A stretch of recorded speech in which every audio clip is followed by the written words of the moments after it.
Hello, and today I would like to talk to you about the book The Willows by English author Algernon Blackwood.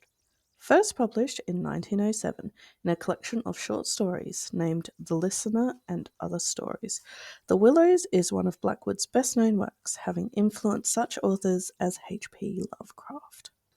Before I get to the plot, I'd just like to take a moment to say that I'm terrible at pronouncing things, so excuse me, I will try my best. For the plot, the book starts with two friends travelling down the Danube River. After leaving Vienna, and long before you come to Budapest, the Danube enters a region of singular loneliness and desolation, where its waters spread away on all sides regardless of a main channel, and the country becomes a swamp for miles upon miles, covered by a vast sea of low willow bushes. Already, we are given a taste of the atmosphere of the book, of loneliness and desolation, setting the scene for what's to come.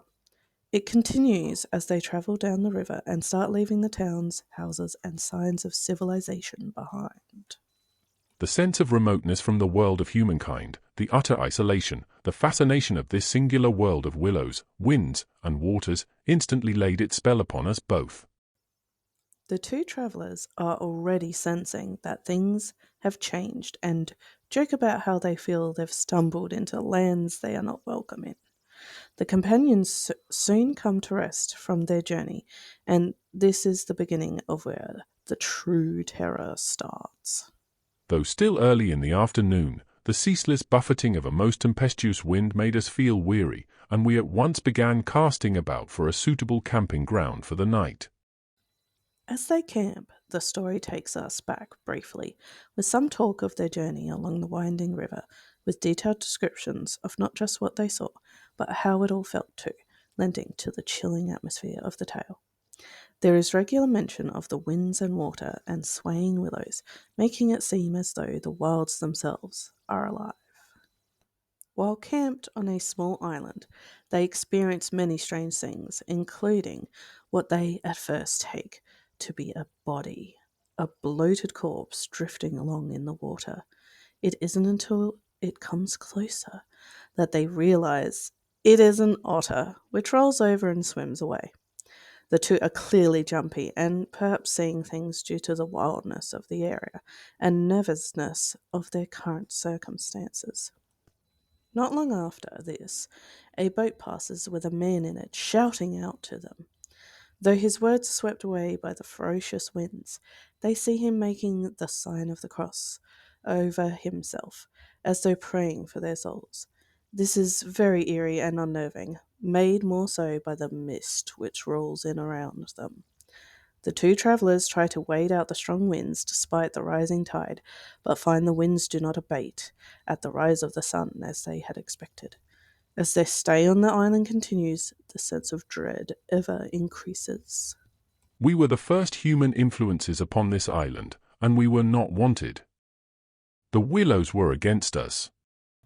It's hard to say at first whether there is a legitimate paranormal or supernatural occurrence happening at this point in the story, or whether the extreme weather conditions are taking its toll on the men's mental health. The descriptions, though detailed, are also somewhat vague, leaving it up to the reader to determine what they think is happening. As the rest of the story continues, many more strange visual and auditory disruptions happen, leaving the companions with a sense of desperation to continue their travels, to avoid succumbing to the madness or some terrible being that lurks around them. It's the willows, of course. The willows mask the others, but the others are feeling about for us. If we let our minds betray our fear, we're lost, lost utterly.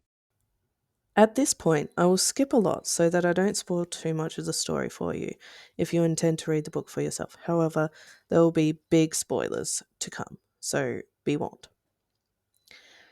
The story concludes as a body is found drowned and swept up on shore of the island they are camping on. The wind starts to die down, and they hope for escape, though wish to give the body a proper burial. Though, as they turn the body over, there is a commotion, as though some unseen being was disturbed in its activities, and there are marks upon the body, They recoil in horror and watch as the body is swept away by the rushing water. It's a very hopeless ending, as there's no way of knowing whether the two travellers end up escaping their ordeal. There is also a heavy suggestion they may have stumbled through a veil, a thin part of the world where they crossed to another dimension or other beings crossed to ours, with the Willows somehow being involved. This is such a creepy tale, full of atmosphere and terror. No wonder H.P. Lovecraft found inspiration in this story for his own works.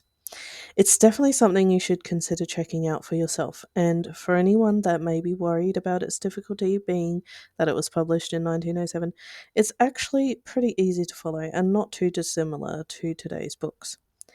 Anyway, that's all for now. I hope you enjoyed this review, and thank you for watching.